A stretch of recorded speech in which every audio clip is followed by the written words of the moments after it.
In a major reversal of American foreign policy, President Joe Biden called the war in Yemen a humanitarian and strategic catastrophe, saying the U.S. would end American support for offensive operations there. This war has to end. And to underscore our commitment, we are ending all American support for offensive operations in the war in Yemen, including relevant arms sales. What began as an So again, I'm gonna keep being like cautiously optimistic, okay? Because again, like people are, if Biden is gonna do something stupid and we're like, oh, Armin, you were wrong. Again, when we see signs of progress, we're gonna acknowledge it. If it goes back, we'll also acknowledge it, right? So again, I'm being very picky here, right? But you have to pay attention to the language. Actually, I'm gonna emphasis on offensive. We're gonna get back to that. We're gonna get back to that. Yeah. Okay.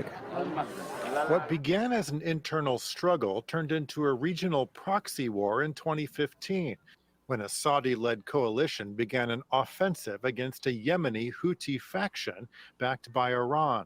A Saudi-led air campaign has since killed scores of civilians and produced what the United Nations has called the largest humanitarian crisis in the world. Human rights researchers have documented many American-made bombs that have been used against civilians and traced them to defense contractors in the U.S. Biden's announcement is a stark turn from the policy of the Trump White House. The previous administration fully backed the Saudis in the conflict and supplied them with arms. And then Secretary of State Mike Pompeo branded the Iranian-linked Houthi rebels as terrorists, a move complicating Biden's desire to restart diplomacy with Iran. He by the way, he reversed that. He removed them. That's another stream on its own. So we're gonna have to talk about that. About it like a little bit. But yeah, okay. We're going to continue. While pulling support from the offensive, Biden said the U.S. would still support Saudi Arabia's right to defend its territory and its sovereignty. So let's actually look at the what Biden actually said. Let's listen to this. By the way, I don't understand. Like, Associated Press has like a million and a half subscribers on YouTube, and look at the quality of this video. What the hell is this? It's like goes all the way to 360p. Like, what is it? Like, can I not get like some high def stuff? What is this crap? Anyways, I'm announcing. Oh, again, this is double speed. By the way, let me just tell you, a lot of people told us, see how it's really hard for anybody to prove me wrong because I'm always skeptical anyways, right? Yeah. Because I'm always, so like people like, there's not that many times that you could do gut you, but look at how, like, where are all the people that told us that Biden would never do this and how certain they were about all of this, right? Where are they? Like, so many people like, oh yeah, Biden will never end any wars, or like he's not going to pull support from the Saudis or anything like that. But let's. I think that he's going to start wars. Yeah, well, I mean, he might, right? He could. Yeah, I mean, he yeah, but we're gonna again. But this is something that they said that would never happen. Okay, but let's listen to this. I'm announcing additional steps to course correct our foreign policy and better unite our democratic values with our diplomatic leadership. To begin, Defense Secretary Austin will be leading a global posture review of our forces so that our military footprint is appropriately aligned with our foreign policy and national security priorities. This war has to end. And to underscore our commitment, we are ending all American support for offensive operations in the war in Yemen. All right, so offensive. That means that they're still going to sell weapons to Saudi if it's defensive in nature, okay? Defensive in nature, I think that, again, me and Susanna, we're not experiencing warfare, arms sales and stuff. But my understanding of offensive defensive. My understanding is like land to air missiles that are supposed to take down any drones that are coming at you, stuff like that, right? Not, yeah. we'll see. But the main thing that needs to end is like all the planes that that do the bombing, and also United States fueling of the planes while they go and bomb Yemeni civilian infrastructure. That's obviously, like, I'm pretty sure that is offensive. Like, I'm not an expert, but but if you could cut that part out, that would be nice. Thank you very much. This was a discussion we were having last night, because I was talking about, like, the language is very specific. They're saying that they're ending offensive sales, but I was talking about, like, I'm like, again, I'm no expert, but like, how do we know they're not just going to be like, oh, thank you for these defensive weapons, and then like move them into the other closet? Like, these are, but no, it is more complicated than that. Obviously, there are it's also about the actions taken. No, it's the nature of the weapons. It's not just like, oh, here, please don't use this for offensive measures. Like, no, there are certain weapons that are defensive in nature. Also, though, what is this? Oh yeah, Saudis suck at warfare. Okay. Yep. And the great thing about all the money that they wasted on weaponry is that they don't really know how to use them. Unless they have continuous like support and maintenance, right? So you could have someone holding their hand. Yeah, you need to hold their hand. Like, you could sell them $100 billion worth of weapons, but you need the United States to continue supporting it and maintaining it for them to be able to, like, even they don't even have, like, a lot of the most expensive planes that they buy, they don't even have anybody that knows how to use them, right? But a lot of the weapons that Saudi buys from United States is not even for using. It's for like, hey, here's some money. Can you please continue supporting us against the Iranians? Like, it's like we don't know what this is. We don't know how to use it. What the hell is this? This is too advanced for our level. But here's some money, I guess, right? So, I mean, without maintenance and without continuous support, a lot of the stuff that they already bought is useless. And I'm hoping that lack of support for offensive, that means that includes like maintenance and,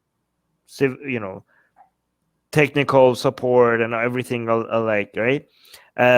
Which means like a lot of the activity without United States support, a lot of the offensive of Saudi will just stop. It'll just stop because they can't do it by themselves, right? I mean, they can't even feel. Let's continue. Including relevant arms sale. So, another thing is that a lot of people are criticizing Biden for being like, oh, we're still going to defend.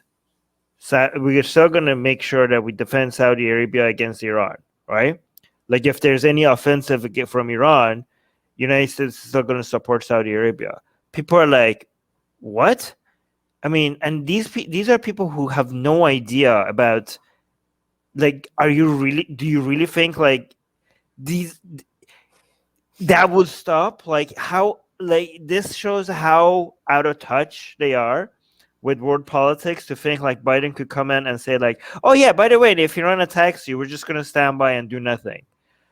Like, the fact that they had such an expectation for United States to completely remove any not just like oh yeah, thank you so much, Biden, for not supporting Saudi Arabia and their offensive against the greatest humanitarian crisis of our lifetime. Yeah. But can you also not support at all your ally and also your interest in your oil supply and complete destabilization, I can't speak, of the region? Like, also, like, if make sure that if that happens, you signal to the world that you're not going to step in at all.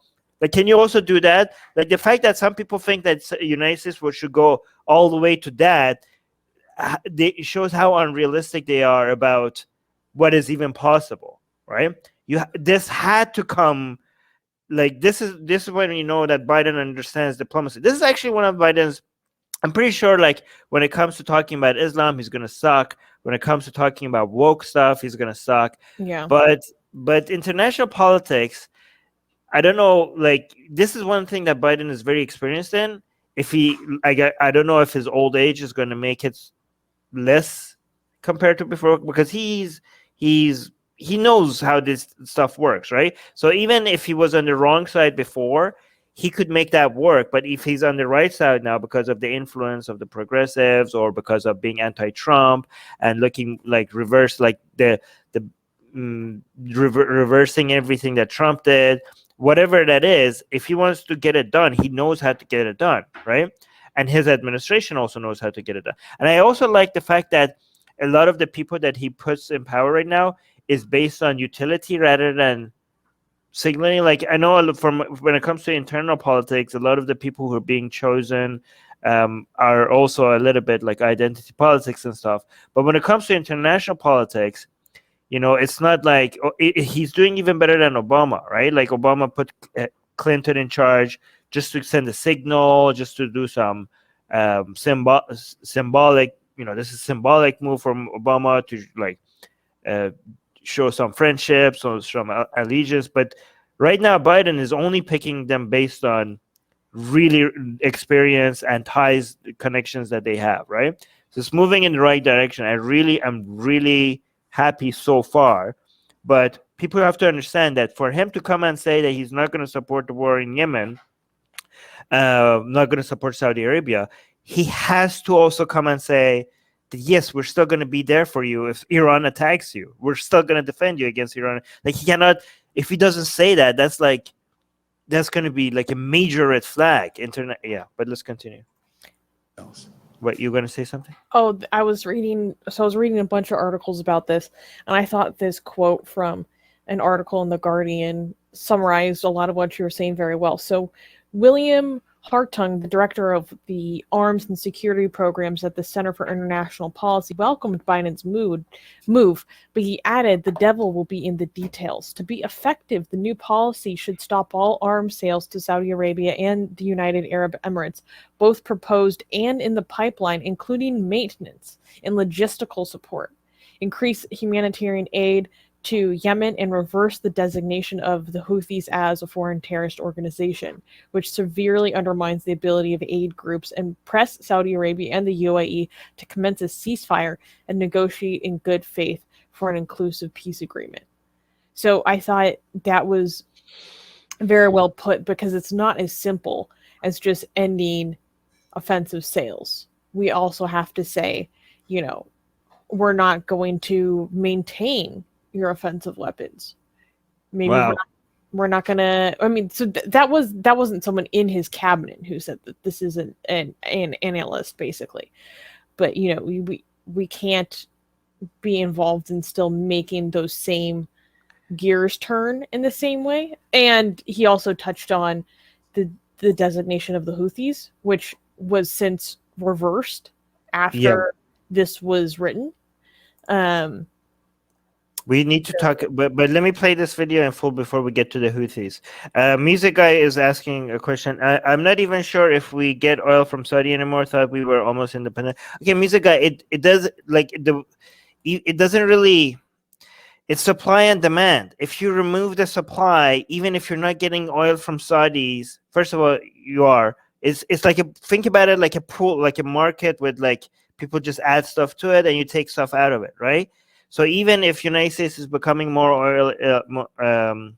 oil independent, the fact is that if there is less supply of oil, it's going to cost more, right? I mean, technically that would be good for United States, but overall, it still means that Saudi is a major player in world energy markets. Do you know what I mean? Like, you can't.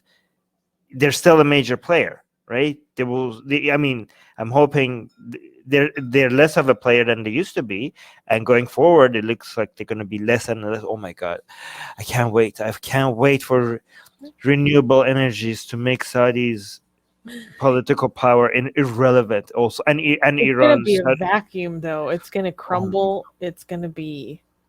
I don't know. Well, let's not predict, because then we could be proven wrong.